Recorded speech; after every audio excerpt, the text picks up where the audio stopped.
ఆయనను ఎలా ఘనపరచాలి? హల్లెలూయా. ఎవరిని ఘనపరచాలి? ఆయన అనగా దేవుడు. భౌతికమైన జీవితం కంటే ఆత్మ సంబంధమైన జీవితం ఎంతో విలువైనది. ప్రతి మనిషి భౌతికమైన జీవితాన్ని కాపాడుకుంటాడు, కానీ ఆత్మ సంబంధమైన జీవితాన్ని కాపాడుకోలేకపోతున్నాడు. భౌతికమైన జీవితం అంటే ఉద్యోగం లేదనుకోండి, ఉద్యోగాన్ని వెతుక్కుంటాడు. జీతం గొప్ప ఉందనుకోండి, జీతం పెంచమని అడుగుతాడు. ఆడపిల్ల ఉందనుకోండి, మా పిల్లడు కావాలి అంటాడు. అవునా? ఇవన్నీ కూడా ఏంటంటే భౌతికంగా మానవుడు ఈ భూమి మీద జీవించడానికి వారు దేవుని బిడ్డలైనా ఇదే ఆలోచనతో ఉంటారు. అందరూ కూడా స్వస్థత లేదనుకోండి, ఏ కావాలి? నాకు స్వస్థత కావాలి. ఇవన్నీ మనిషికి అవసరమే, లేక విశ్వాసకి అవసరమే. కానీ వీటన్నిటికంటే శ్రేష్టమైనది ఏంటంటే ఆయన కొరకు జీవించుట శ్రేష్టమైనది. చప్పట్లు కొడతావా గట్టిగా? హల్లెలూయా. చూడండి, దేవుని వాక్యం మనం పరిశీలన చేసుకుని ముందుకు వెళ్ళిపోతాం. పరిశుద్ధమైన బైబిల్ గ్రంథంలో అపోస్తలుడైన పౌలు కొరింథీయులకు రాసిన 2వ పత్రిక 5వ అధ్యాయము 15వ వచనం చూడండి ఒకసారి. అక్కడ వ్రాయబడిన మార్గంలో జీవించు వారికి మీదట తమ కొరకు కాక తమ నిమిత్తము మృతి పొంది తిరిగి లేచిన వారి కొరకే జీవించుటకు ఆయన అందరి కొరకు మృతి పొందినని నిశ్చయించుకొనుచున్నాము. హల్లెలూయా. చాలా జీవించు వారు ఇక మీదట, ఎప్పుడంటే ఇక మీదట. వాక్యము చాలా జాగ్రత్తగా అర్థం చేసుకోవాలి. చాలా వాక్యం తెలియక బైబిల్లో ఒక నవల చదువుతున్నట్టు కదా. ఇదొక సితారా చలచిత్రం ఉంది. నేను ఒక లోకంలో ఉన్నప్పుడు అది ఎదుర్కొండా కూర్చోండి. మా ఫేవరెట్ హీరో గురించి ఏం రాశాడా, ఎన్ని రోజులు ఆడింది సినిమా, ఇది అసలు పేరేంటి, తర్వాత పెట్టుకున్న పేరేంటి, ఏం చూసుకున్నాం. అలా చదవకూడదు బైబిల్ని. హల్లెలూయా.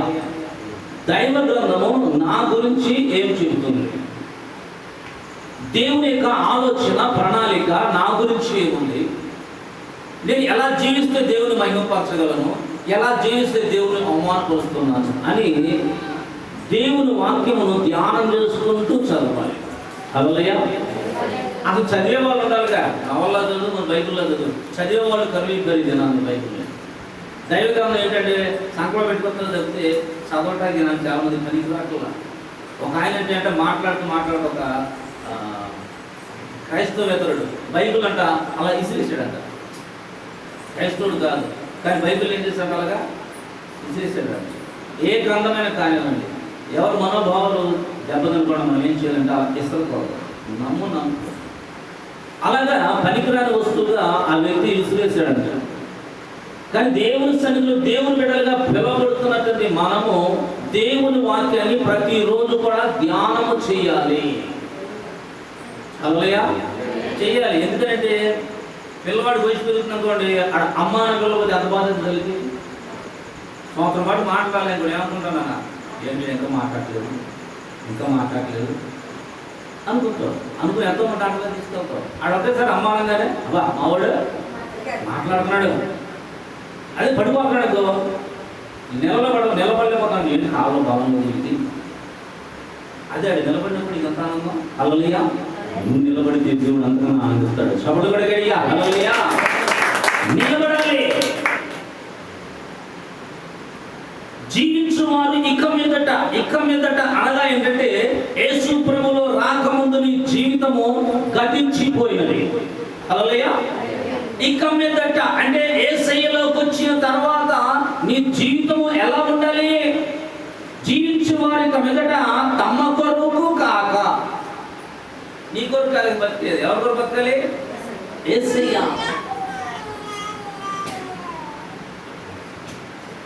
ఈ ఘోరమైన పాపి ఎదుట నీ ప్రేమ నిలచి కన్నీళ్లు కాచెను. ఈ ఘోరమైన పాపి ఎదుట నీ ప్రేమ నిలచి కన్నీళ్లు కాచెను. నీ విలువంత కోల్పోతివే నా ప్రియుడా, ఉన్నత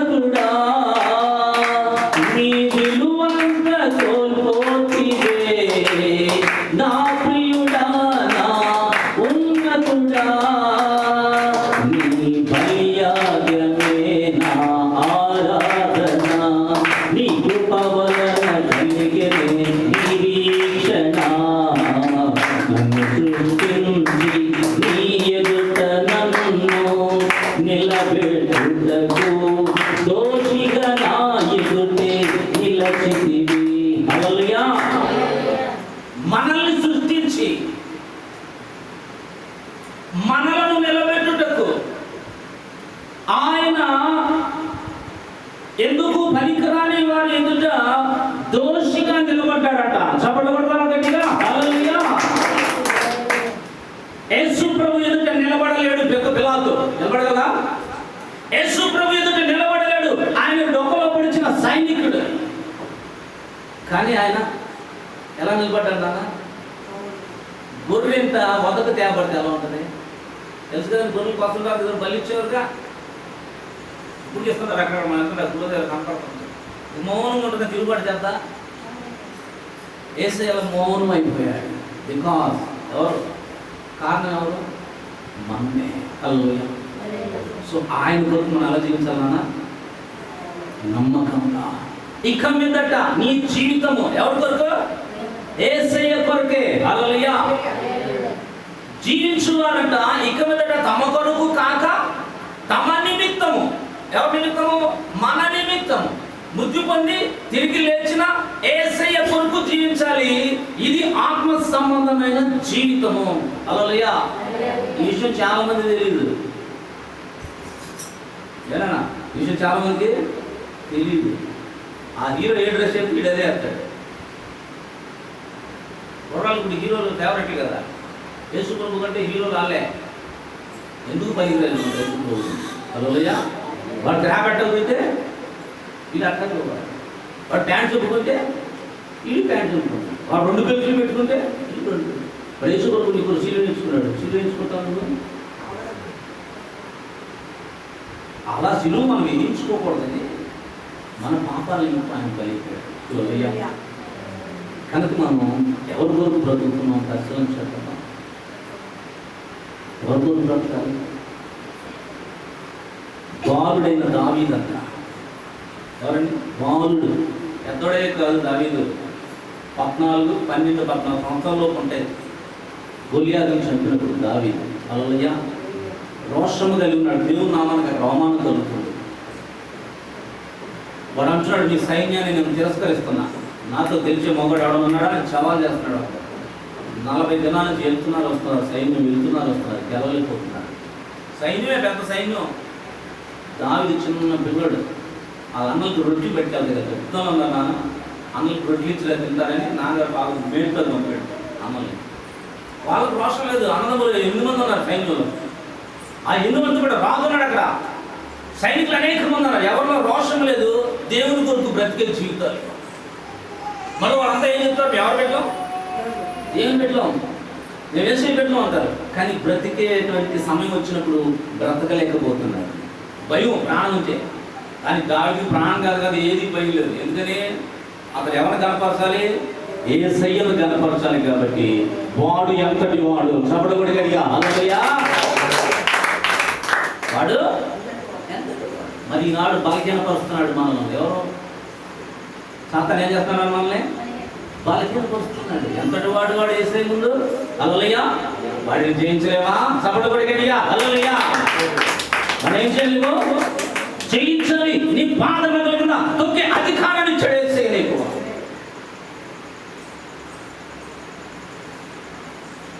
కనుక ఎవరి కొరకు బ్రతుకుతున్నాం? ఈ బ్రతికే జీవితంలో మొట్టమొదట మన ప్రవర్తన జాగ్రత్త. ఏంటండి? ప్రవర్తన. చిన్న మాట చాలు నువ్వు దేవునికి అరిదేలా అయిపోతాయి. నువ్వు నాశనం కానివ్వండి చాలు, నీ ప్రవర్తన పోయిందే. నీ నోట్లో అపవిత్రమైన మాట వస్తే చాలు, నీ క్యారెక్టర్ పడిపోయింది. అందుకనే చూడండి, యాకోబు పత్రిక 19వ వచనం చూడండి. యాకోబు పత్రిక 19.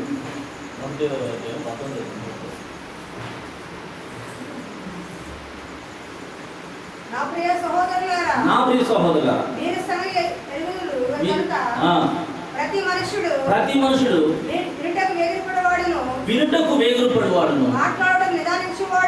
మాట్లాడుటకు నిదానించువాడును, కోపించుటకు నిదానించవాడై ఉండవలెను. ఎందుకనగా నరుని కోపము దేవుని నీతిని నెరవేర్చదు. హల్లెలూయా. దేవుని కొరకు జీవించటంలో ముందు మన మాట ఎంతో విలువైంది. ఒక మనిషి గురించి మాట్లాడాలంటే ఏం చేయాలి? ఆలోచించాలి. వినటానికి వేగిరి పడాలంట. ఏమిటానికి? వాక్యము వినటానికి. హల్లెలూయా. అట్లా కాదు, రోడ్డు మీద నలుగురు చూడారనుకోండి, ఏం జరిగింది అక్కడ అని బయలుదేరిపోతాం కదా. ఒకరితో ఏం జరుగుతుందో తెలియదు అక్కడ మనకి. మనం అడగాలి, అమ్మ ఏమైందని పచ్చి వాడిని అడగాలి. మన ఈ గొడవ నుంచి వెళ్తున్నా, ఏం జరిగింది తెలియదు. జనాలను చూస్తున్నారు, కాలంలో చూస్తున్నారు, ఎవరైనా చచ్చిపోయాడు ఏంటని చూస్తున్నాను నేను కూడా. దాంట్లో గన్నవరం ప్రార్థన చేసే టైం అయింది, ఈత నాగిపోయి ఎవరిని అడగలేదు, వెళ్ళిపోయింది. హల్లెలూయా. వినటానికి వేగిరి పడాలి. ఏం వినటానికి? దేవుడు వాక్యం, అది నీకు బ్రతికిస్తుంది. అలాగే మాట్లాడటానికి ఏం చేయదు? నిదానించాలి. ఎవరి గురించైనా మాట్లాడేటప్పుడు నీ నోరు జాగ్రత్తగా పెట్టుకోవాలి. హల్లెలూయా. ఒక సమాచారం చెప్పడానికి నువ్వు ఆలోచించాలి. ఒక వ్యక్తిని దూషించడానికి నువ్వు ఆలోచించాలి. ఎందుకంటే నరుని కోపము దేవుని నీతిని. ఎందుకంటే యేసయ్య కోపం లేదు. ఏదైనా మనందరికీ వాక్యం అంతా తెలియపోవచ్చు, కానీ యేసు ప్రభు సిలువ వేసిన సందర్భం మాత్రం అందరూ తెలుసు. ఆది కాండాలు ఇవన్నీ తెలియదు, కానీ సిలువ వేలాడుతున్నప్పుడు 7 మాటలు బాగా తెలుసు. అప్పుడైనా కోపడ్డాడైనా ఎంత ప్రశాంతంగా, తండ్రి మీరేమి చేస్తున్నారు, క్షమించిన మాట కూడా పెద్దగా అరిచాడైనా. ఎందుకు మేము కొడుతున్నా నా చేతిలో అరిచాడా? అడవలా. అంటే ఆయన చూపిన మాదిరే విశ్వాసులకు మాదిరి. చెప్పడం గట్టిగా హల్లెలూయా, హల్లెలూయా. సినిమా హీరోలా కాదు, ఒక స్నేహితుడలా కాదు, ఒక దైవజనుడలా కాదు. ఎవరిని చూసి నడవాలి? మనము యేసయ్యను చూచి నడవాలి. మొదటగా ఆయన ప్రవర్తనను చూడాలి. యేసు ప్రభు ప్రవర్తన. ఆయన గురించి వాక్యం ఏమి రాయబడిందంటే, ఆయన వీధుల్లో అరవడు, కేకలు వేయడు. ఎక్కడ? మన వీధుల్లోనే. మీరు కనపడతారండి వీధుల్లోనే. వాళ్ళు పేదలు వెళ్తారు, మొత్తం ఉంటారు పిల్లలు, దేవుని పేర్లు ఉంటాయి. కొంతమంది పౌలు, సౌలు, చక్రకులు, మేషకులు, అభిజ్ఞులు చాలా మంది ఉంటారు ఇక్కడ. అవన్నీ మహింకరమైన పేరు దేవునికి. హల్లెలూయా. కానీ ఇక్కడ ఎంత కనపడతారు? రోడ్డు మీద సిగరెట్లు అవుతుంది, గోడలు కూడా కనపడుతుంటారు. వాక్యం ఏమంటుందంటే, ఆయన వీధుల్లో అరవడు, కేకలు వేయడు. చెప్పగలరా యేసయ్యకు గట్టిగా? హల్లెలూయా. కానీ ఆయన ఒకసారి అరిచాడు, ఇప్పుడు ఒకసారి కోపడ్డాడు. ఇప్పుడు దేవుని మందుల్లో అంట వ్యాపారం జరుగుతుందంట. దేవుని ఆరాధించవలసిన ప్రాంతం ఏం జరుగుతుంది? వ్యాపారం. కుమారుల్ని, పౌరాల్ని, ఎందుకంటే గొర్రెల్ని ధనం మార్చుకుంటున్నారు. ఇతర దేశాల నుంచి డబ్బులు అక్కడ మార్చుకుంటున్నారు. ఆరాధన చేయడం ఒక్కరు లేడు. యేసయ్య ఆ ప్రాంతానికి వెళ్ళే బట్టి ఆయన మనసు చలించిపోయాడు. పక్కన కొరడా తీసాడంట. కొరడా తీసి వాటిని గద్దిస్తూ ఉన్నాడు. ఆయన, నా తండ్రి ఇంటిని మీరు ఎలా మార్చారు? దొంగల గుహగా మార్చారు. వాటి ఇక్కడ నుంచి గద్దించాడు ఆయన. హల్లెలూయా. పాపము విషయమై గద్దించాడు ఆయన. ఏ విషయం అండి? పాపం కోసం నువ్వు గద్దించు. పాపం చేసేటప్పుడు మాత్రం దేవుని వాక్యం జ్ఞాపకం చేసుకో. హల్లెలూయా. కనుక ఇద్దరి ముందు బలలో చేయబోతున్న సహోదరుల రక్షణ పొందిన ప్రియ కుమారుడు, రక్షణ పొందాలనుకుంటున్నటువంటి ప్రియ దేవుని బిడ్డలారా, జాగ్రత్తని ఆత్మ సంబంధం జీవితం చాలా చాలా చాలా విలువైనది. చాలా ఇంట్లో గాజు వస్తుందని కూడా ఎంత జాగ్రత్తమైన మామూలు టీవీ క్లాసులో పెడతారా పిల్లలకి ఆడుకోమని? ఎందుకని? అది ఏమవుతుంది? పగిలిపోతుంది. మళ్ళీ అదే అతికే వాడగలవా? మళ్ళీ కొత్త తెచ్చుకోవాలి. కానీ అలాగే ఆత్మస్థానం జీవితంలో కూడా ఏమన్నా నిలబడ్డం నేర్చుకోవాలి, కానీ పడిపోవడానికి ఎవరు ఇష్టపడతారు? హల్లెలూయా. దేవుడు మనతో మాట్లాడుతున్న అంశం ఏంటంటే, జీవించువారు ఇక మీదట. ఇప్పుడు ఇక మీదట అంటే జరగబోయే విషయాలు. కొంతమంది భార్యకు బదులు అంటారు. భార్య చెప్తేనే ఉంటారన్నమాట. కొంతమంది భర్తకు బదులు ఉండాలి, భర్తకు బదులు ఉండాలి, భార్యకు బదులు ఉండాలి, కానీ దేవుని విషయాల్లో కాదు. హల్లెలూయా.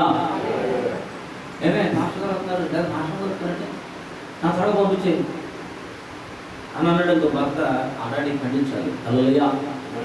లేదా భార్య అందనుకోండి, ఖండించాలి. ఎందుకని ఆత్మ సంబంధించాలకు వచ్చేప్పటికి ఒకరికొకరు గొడవలుకొని దేవునికి వ్యతిరేకంగా ప్రవర్తించకూడదు. హల్లెలూయా.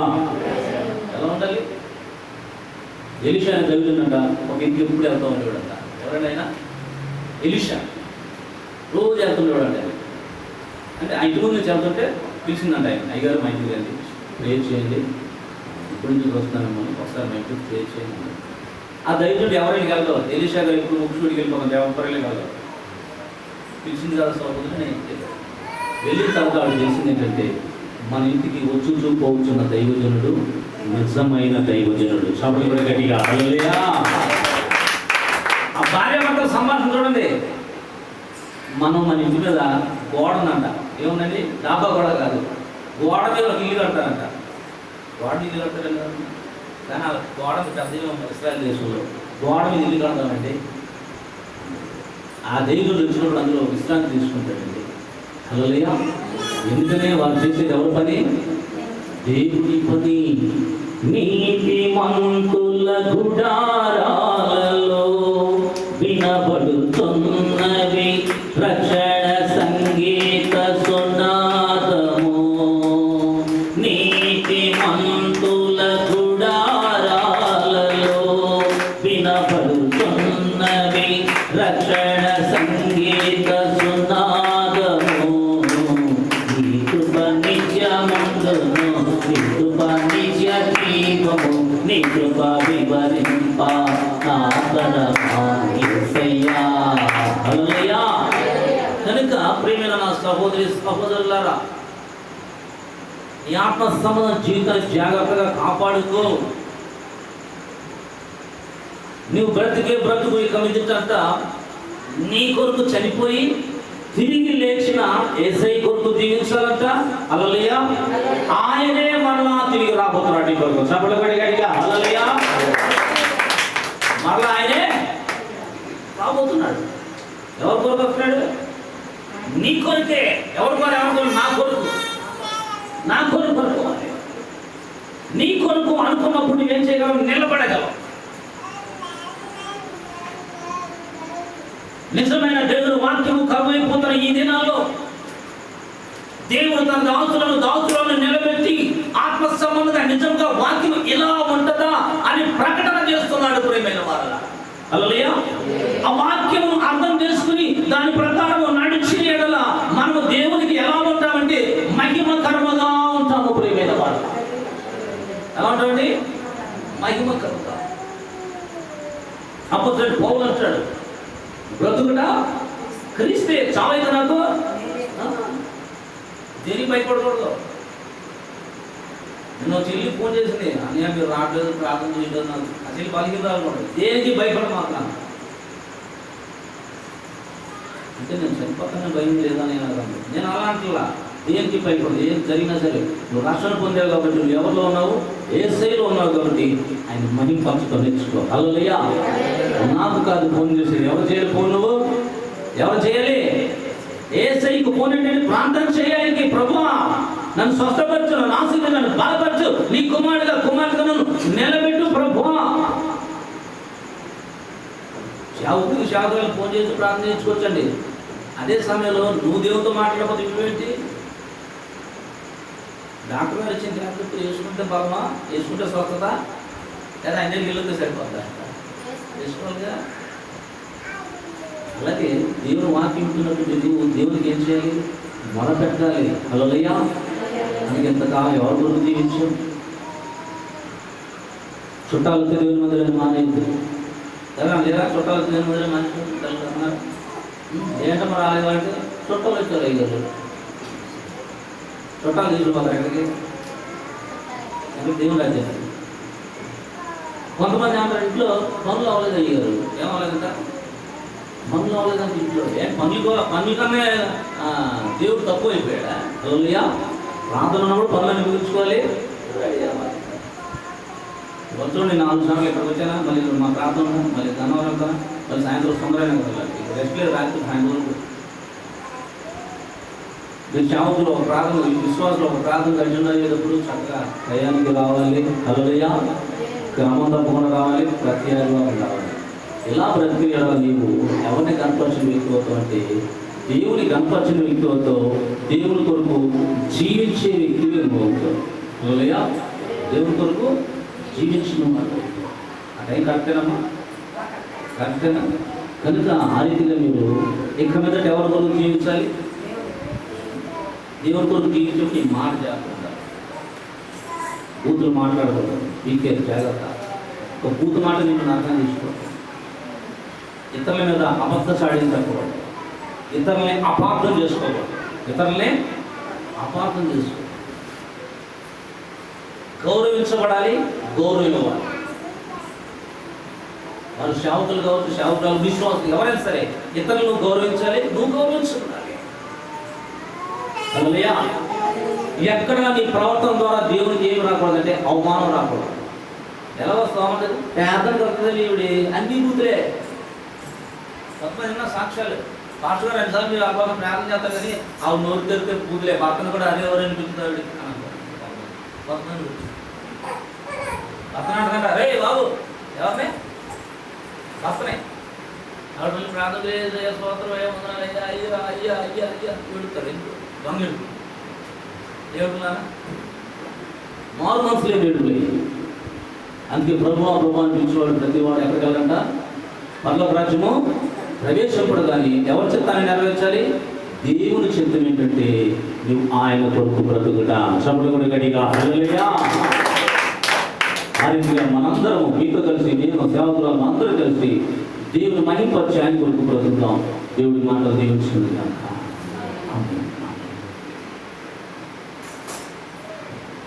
స్తోత్రం. చెప్పి సారాంశం అర్థమైంది కదా. మనం బ్రతికేది కదా దేవుని కొరకు బ్రతకాలి. ఇప్పుడు వరకు బ్రతికిన బ్రతుకు ఎలాగో బ్రతికాం, మంచో చెడో పాపమో పుణ్యమో ఎలాగైనా బ్రతికాం. కానీ ఇక మీద క్రీస్తునందు నూతనంగా బ్రతకాలి. ఎందుకంటే దేవుడు నమ్ముకున్న బిడ్డ క్రైస్తవుడు అంటే ఒక ప్రత్యేకత కలిగిన వాడు. నేను ఒకసారి చెప్పాను, ఇప్పుడు తెల్ల చొక్కా ఉంది, పాస్టర్ గారు వైట్ చొక్కా చేసుకుని వచ్చారు. అక్కడ జేబు మీద మాట పడింది అనుకోండి, ఏమనిపిస్తుంది? అంత తెల్ల చొక్కాలో ఒక చిన్న మచ్చ పడితే ఏదో కూర అయింది అనుకోండి, మచ్చ పడుతుంది, కనిపిస్తుందా లేదా? ఆ చొక్కా మొదలు ఎంత చుక్క పడితే ఏమైంది? కానీ ఆ తెల్ల చొక్కాలు అంత చుక్క కూడా అంతలో ఉన్నా నల్ల చుక్క కనిపిస్తుంది. అలాగే క్రైస్తవుడు అంటే మనం ప్రత్యేకించబడిన వాడు.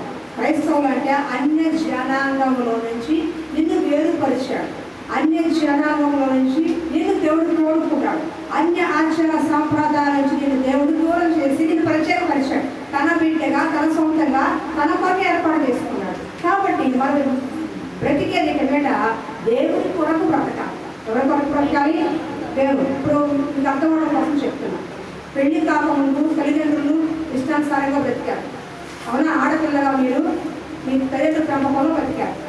భర్త పెళ్ళి అయిన తర్వాత ఇక పెళ్ళి ఎవరి కోసం పోతారు మీరు? తల్లిదండ్రుల కోసమా? భర్త కోసం. ఎవరి కోసం సాయి? ఎవరి కోసం పోతున్నారు మీరు?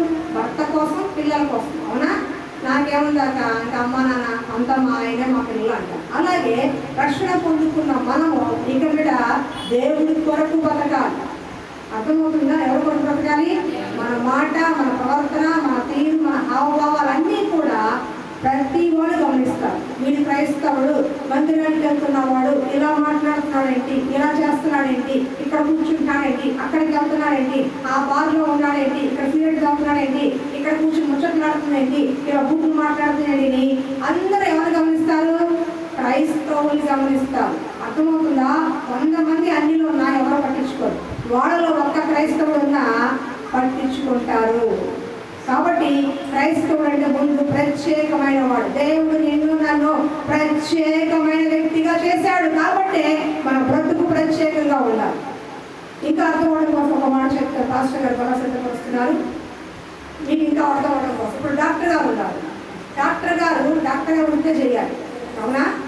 పోలీస్ అయినా పోలీసు వృత్తే చేయాలి. ఎందుకని? ఆ యూనిఫామ్ వేసుకుంటున్నారు కాబట్టి ఆయనకి దానికి న్యాయం చేయాలి. పోలీస్ ఆయన ఏమన్నారు, న్యాయం చేయాల్సిన వ్యక్తి ఆయన అన్యాయం చేశాడనుకో ఏమంటారు, పోలీసులే న్యాయం చేసేవాడు అన్యాయం చేశారమ్మా అంటారు. అంటారంటారా? డాక్టర్ అయ్యుండి ప్రాణాలు తీస్తాడమ్మా అంటారంటారా? ఎందుకని? ఆ వృత్తికి న్యాయం చేయలేకపోయాడు కాబట్టి, వేసుకున్న డ్రెస్కి న్యాయం చేయలేదు, అన్యాయం చేశాడని అనుకుంటున్నారు. అలాగే క్రైస్తవుడిగా మనం ధరించావు, క్రీస్తుని ధరించావు, నీకు ఒక యూనిఫామ్ ఉంది, క్రీస్తుని ధరించేశావు. అలాంటప్పుడు నీకు కూడా ఒక ప్రత్యేక లోకంలో ఉంది. వీడి క్రైస్తవుడిగానే బ్రతకాలి, చచ్చిపోయే క్రైస్తవుడిగానే చనిపోవాలి. ఎలా పడితే అడ్డదిడ్డంగా బ్రతికే హక్కు మనకి లేదు. ఎందుకంటే 750 కోట్ల జనాభాలో నిన్ను ఎంచుకొని ప్రేమించాడు. అదే నీకు ఇచ్చిన రక్షణ. ఎంతో మంది కోటేశ్వరులు సినీతారులకు లేని భాగ్యము నీకు ఇచ్చాడు దేవుడు. కాబట్టి ప్రత్యేకంగా మనము బ్రతకాల్సిందే. నా ఇష్టానుసారంగా నేను ఉన్నా అని తాట తీస్తాడు దేవుడు. ఎందుకంటాడు? తాట తీస్తాడు. ఎంత ప్రేమించేవాడో అంత ఉగ్రత కలిగిన దేవుడు కూడా. ఒకవైపే కాదు, రెండో వైపు కూడా చూడాలి. అర్థమవుతుందా? కాబట్టి మనం ఇక మీద దేవుడి కొరకు బ్రతకాలి, దేవుడి కొరకు జీవించాలి.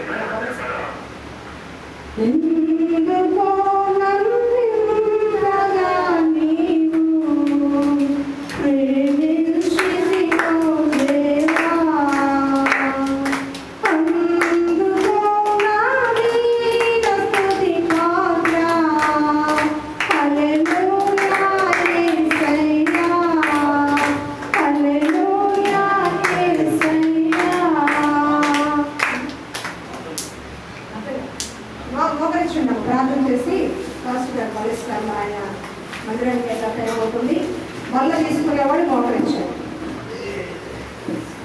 చివరి ప్రార్థన చేసి ఆశ్రయిస్తారు ఫాస్ట్ గారు. అప్పుడు మళ్ళీ తీసుకునేవాడు మళ్ళీ వస్తుండగా మోకరించి ప్రార్థన మీద తీసుకు